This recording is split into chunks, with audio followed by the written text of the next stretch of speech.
A Thaisa está acompanhando uma outra história que pretende também dar o que falar, que é das candidaturas sem partido. Ninguém decidiu até agora como é que fica essa novela. E o pessoal que quer ser candidato sem partido, com base no artigo 23 da Declaração Interamericana de Direitos Humanos, que é lei aqui no Brasil e que está acima da Constituição Federal, está brigando. Thaisa Oliveira. Oi, Madá, boa tarde a você e a todos. Olha, pode mandar o cadeado e a bicicleta, viu? Vou agradecer aqui em Brasília. Mas, bem, falando ainda, né, de eleições e de Supremo Tribunal Federal, o autor daquela ação que discute a possibilidade de candidaturas sem partido, candidaturas independentes no Supremo Tribunal Federal, resolveu agora recorrer ao Tribunal Superior Eleitoral. Isso porque a ação no Supremo Tribunal Federal começou a ser julgada em outubro do ano passado. Na ocasião, os ministros entenderam que o tema vai ter repercussão geral, ou seja, vai valer para todo mundo que está questionando algo semelhante. Só que ainda não decidiram se isso é ou não é constitucional. Como esse julgamento foi suspenso, ainda não tem data para ser retomado, o advogado Rodrigo Mesomo, que levou essa discussão na pauta, né, para a pauta do Supremo Tribunal Federal, argumenta que o TSE tem que garantir que ele consiga registrar a candidatura dele para concorrer agora à presidência da República nas eleições de outubro. Ele diz que não dava mais para esperar essa decisão do Supremo, até porque não tem o controle, né? Se isso vai ser discutido agora ou se é uma decisão, enfim, que vai ficar para o ano que vem. Você tem uma eleição que se avizinha agora, né, às vésperas de outubro, o pleito está aí formulado. Então, evidentemente, nós temos que fazer uma inscrição específica para essa eleição. O Supremo Tribunal Federal, ele tem a sua própria agenda e eu não posso aguardar indefinidamente que o Supremo Tribunal resolva levar isso ao mérito.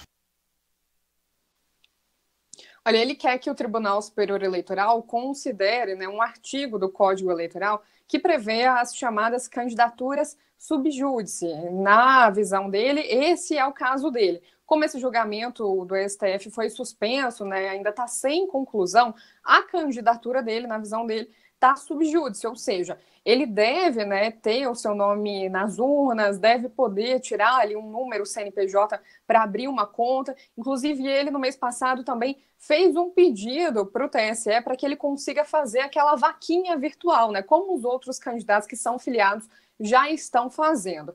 Nessa ação, ele também coloca alguns números do próprio TSE para justificar esse pedido, dizendo que nas eleições passadas, 8.500 pessoas, né, que estavam ali se candidatando para prefeito, vice-prefeito, vereador, concorreram nessa mesma situação, esperando uma definição judicial.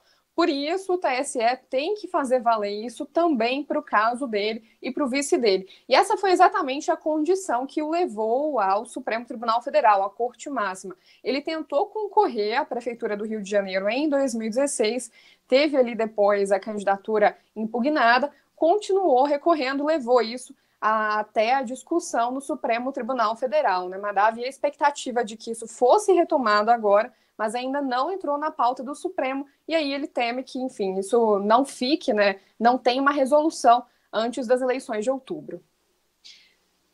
O que a gente vê aqui é que o Rodrigo Mesomo, ele quer, na verdade, marcar posição sobre as candidaturas sem partido. Ele não está fazendo uma campanha muito ativa, ele não está angariando votos. O que ele quer é marcar posição nessa questão, que é uma questão de direitos humanos, né, Thaisa, que diz que não pode haver óbice, não pode haver obstáculo para que qualquer cidadão se candidate a qualquer tipo de cargo eletivo. No Brasil, há um óbice. Para você se candidatar, você tem de ser aprovado pelos caciques dos 35 partidos que estão estabelecidos no país. Isso não pode. Não pode por quê?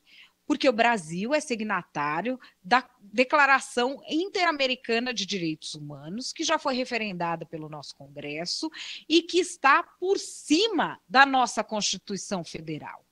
a partir do momento que o país assumiu esse compromisso, ele não pode mais deixar de lado esse compromisso internacional para abraçar os caciques dos partidos políticos que mandam há anos nesse país. E é por isso que o Rodrigo Mesomo está batendo o pé.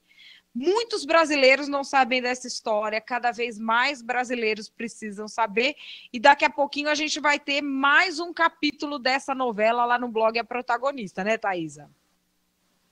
É isso, Madá. Inclusive, esse argumento, né, é justamente o argumento da Procuradora-Geral da República de que, enfim, esse pacto está acima da Constituição. Daqui a pouquinho essa história vai estar lá no blog.